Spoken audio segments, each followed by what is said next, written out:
And today I want to answer the question about foggy window pane. So sometimes people can't see through their windows because of the condensation. Now there's three different ways that air can condense on a window.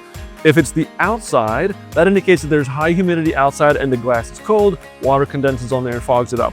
If it's on the inside of the glass, that means the air inside your home is humid and the glass is cold, and then that humidity condenses on the inside. A good way to reduce the humidity in your home is to get a dehumidifier or turn some circulation on. Maybe kitchen fans, bathroom fans, those kinds of things. Even just getting fans to turn in the room where it's too humid and opening a couple of windows can kind of balance the humidity from inside and outside and get rid of that condensation on the window.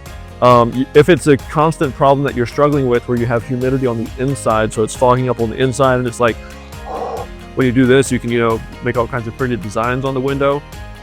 Then it might be a bigger problem where you got to figure out, why is my home so humid and how can I kind of get rid of that humidity? So talking to a mitigation company or sealing up the house some more, getting better ventilation in the house will help you take care of that. Now the third thing is condensation in between the window panes. So it's not on the inside and it's not on the outside, it's actually between the panes.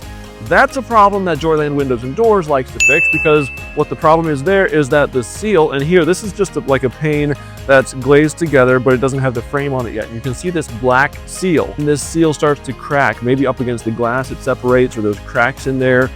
Moisture gets in there, humid air gets in between the panes, and then the glass on the inside or outside gets cold, and that moisture condenses on the inside of the window.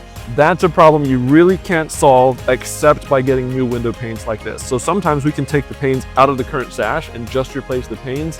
Other times, honestly, it can be easier and more cost-effective to just replace the entire window. So if you see foggy glass, first determine, is it on the inside, is it on the outside, or is it in between there where you can't access? The in-between stuff is the harder stuff that we can take care of. If it's outside, that's just high humidity outside and the air condensing on the cold glass. If it's inside, then it's a problem you might be able to do something about by reducing the humidity in your home.